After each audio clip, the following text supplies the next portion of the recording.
सुप्रभात बच्चों।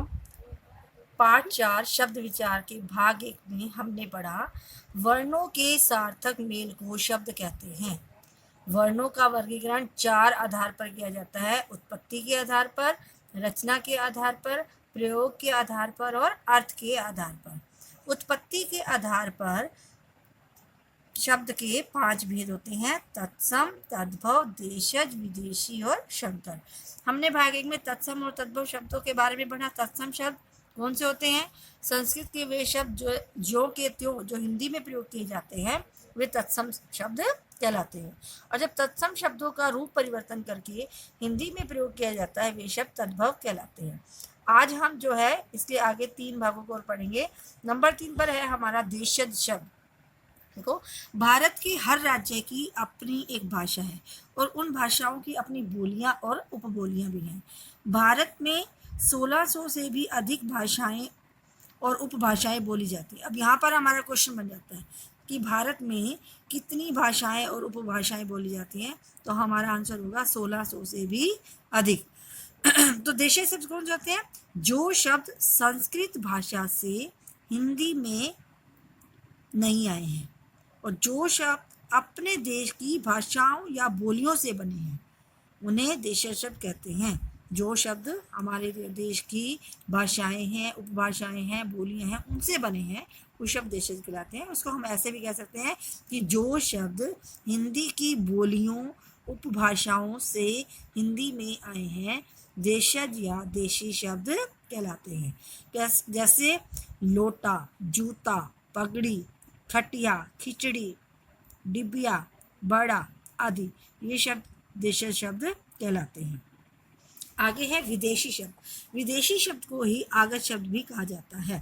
आगत शब्द का क्या अर्थ है? आया हुआ, यानी कि जो शब्द दूसरी भाषाओं से हिंदी भाषा में प्रयोग किए गए हैं उन्हें विदेशी शब्द या आगत शब्द कहते हैं। जैसे हमारे जो शब्द अरबी, फारसी, तुर्की, अंग्रेजी, पुर्तगाली आदि विदेशी भाषाओं से आए हैं तो वो शब्द विदेशी शब्द कहलाते हैं। देशज शब्द कौन से होते हैं?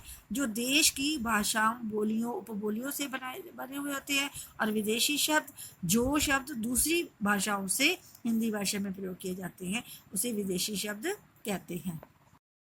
विदेशी शब्द में पहला है हमारे पास अरबी भाषा। अरबी भाषा के शब्द हैं अदालत, औरत, तारीख, मुकदमा। फारसी भाषा आदमी, चश्मा, चाकू, दुकान। तुर्की भाषा में तोप, लाश, चमचा। अंग्रेजी भाषा अपील, कॉलेज, डॉक्टर, रेल। फ्रांसीसी भाषा रेस्टोरेंट, कर्फ्यू, पुलिस, बिगुल। अब आपसे क्वेश्चन पूछा जा सकता है, जैसे आपको शब्द दे दिया अदालत, इसके बाद आपको ऑप्शन दे देंगे कि कौन सी भाषा है। जैसे आपको दे दिया अरबी, फारसी, तुर्की, अंग्रेजी, तो इसका राइट आंसर होगा अरबी भाषा। और दूसरा तरीका, आपको अरबी भाषा का निम्नलिखित शब्द है उसमें दे देंगे, जैसे औरत, आदमी, चश्मा, चाकू, तो इसमें से राइट आंसर क्या होगा? औरत। तो आपसे 2 तरीके से क्वेश्चन पूछे जा सकते हैं। एक तो आपको भाषा का नाम देकर शब्द की पहचान करवाएंगे और एक शब्द देकर उससे भाषा की पहचान करवाएंगे। तो नेक्स्ट और लास्ट हमारा है संकर शब्द। संकर शब्द कौन से होते हैं? अलग अलग भाषाओं से मिलकर बने शब्द संकर शब्द कहलाते हैं। ऐसे शब्दों को मिश्रित शब्द भी कहते हैं। मिश्रित का मतलब क्या होता है? मिलाना, यानी जब 2 भाषाओं के शब्दों को मिलाकर एक नया शब्द बनाते हैं तो उसे संकर शब्द या मिश्रित शब्द भी कहते हैं। जैसे टिकट घर। अब इसमें टिकट है अंग्रेजी भाषा का और घर है हिंदी भाषा। अंग्रेजी और हिंदी भाषा को मिलाकर शब्द बना है टिकट घर। तो टिकट घर कैसा शब्द हुआ? आगे देखो, जैसे खून, पसीना। खून शब्द फारसी भाषा का है, पसीना शब्द जो है हिंदी भाषा है, तो फारसी और हिंदी भाषा को मिलाकर बना है खून पसीना।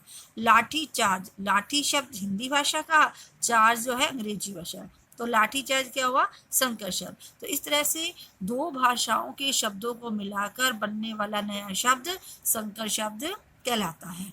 अब हमने जो है पहला भाग पढ़ा है शब्दों का वर्गीकरण का आधार पहला उत्पत्ति के आधार पर। तो उत्पत्ति के आधार पर कितने भेद हुए?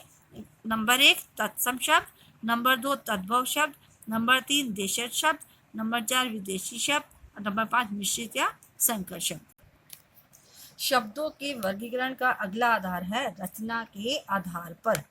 रचना अथवा बनावट अर्थात शब्दों का निर्माण कैसे होता है, तो उनके निर्माण का मानदंड क्या है। इस आधार पर शब्दों के 3 भेद किए गए हैं, रूढ़, यौगिक और योग रूढ़। अब रूढ़ शब्द कौन से होते हैं। रूढ़ का मतलब होता है प्रसिद्ध होना। जिन शब्दों का कोई अर्थ निश्चित होता है लेकिन उनके खंड करने पर कोई अर्थ नहीं निकलता, तो उन्हें रूढ़ शब्द कहते हैं। जैसे जल है, कमल है, बादल। अब कमल शब्द है, अगर हम इसको अलग करते हैं क प्लस म प्लस ल, तो क म ल का कोई भी अर्थ नहीं निकलता, लेकिन ये एक अर्थ में जो है जो शब्द है वो प्रसिद्ध है। कमल मतलब एक फूल का नाम है। तो रूढ़ शब्द क्या होते हैं, किसी विशेष अर्थ में प्रसिद्ध होते हैं। तो नेक्स्ट है हमारा यौगिक शब्द। यौगिक का मतलब होता है जोड़ करना, मिलाना। तो जो शब्द एक से अधिक शब्दों या शब्दांशों के योग से बने हैं उन्हें यौगिक शब्द कहते हैं। इसमें मूल शब्द के साथ उपसर्ग या प्रत्यय का योग भी रहता है, यानी कि इसके जो शब्द है मूल उसके साथ उपसर्ग या प्रत्यय भी लगाया जाता है। तो यौगिक शब्द जिन शब्दों के मेल से बनते हैं उन्हें अलग करने पर भी उनके अर्थ प्रकट होते हैं। जैसे हिमालय शब्द है, हिम प्लस आलय। हिम का मतलब क्या होता है, बर्फ, और आलय का मतलब क्या होता है, घर, यानी कि बर्फ का घर। और जैसे हमारे पास और शब्द होते हैं, जैसे हम लेते हैं इसमें विद्यार्थी, विद्या प्लस अर्थी। तो इस प्रकार 2 शब्दों के मेल से बनने वाला शब्द यौगिक शब्द कहलाता है। आगे आता है योग रूढ़। अब योग का मतलब जोड़ना और रूढ़ का मतलब प्रसिद्ध। तो इसका मतलब ऐसे शब्द जो किसी विशेष अर्थ के प्रसिद्ध हो जाते हैं उसे क्या कहते हैं, योग रूढ़।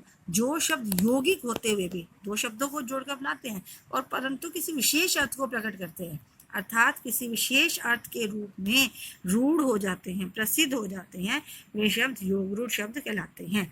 अब जलज शब्द है, जल प्लस ज। अब जल मतलब पानी, ज में जन्मा हुआ, जल में जन्मा हुआ क्या होता है, अर्थात कमल। अब ये जलज शब्द जो है कमल की ओर संकेत कर रहा है, तो इसलिए जो जलज शब्द है वो क्या कहलाएगा, योग रूढ़। जैसे है पीताम्बर, पीत प्लस अंबर। पीत का मतलब होता है पीले और अंबर का मतलब होता है वस्त्र। आसमान भी होता है लेकिन यहाँ पर वस्त्र भी होते हैं, अनेकार्थी शब्द होते हैं। उसी तरह से अंबर का मतलब क्या होता है, वस्त्र। तो पीले वस्त्र को धारण करने वाले अर्थात श्री कृष्ण। त्रिफल, त्रि मतलब 3 और फल माने फल, 3 फलों का समाहार त्रिफला बोलते हैं इसको। तो इस प्रकार जब हम 2 शब्दों के योग से नया शब्द बनाते हैं और किसी विशेष अर्थ के लिए वो प्रसिद्ध हो जाते हैं, वे शब्द योग रूढ़ कहलाते हैं। तो रचना के आधार पर शब्द के कितने भेद हुए, रूढ़, यौगिक और योग रूढ़। रूढ़ का मतलब प्रसिद्ध होना, जो शब्द किसी विशेष अर्थ में प्रसिद्ध होते हैं रूढ़। यौगिक 2 शब्दों को मिलाकर बनने वाले शब्द यौगिक, और योग रूढ़ जो 2 शब्दों को मिलाकर बनाते हैं और किसी विशेष अर्थ के लिए प्रसिद्ध होते हैं उसे योग रूढ़ शब्द कहते हैं। धन्यवाद।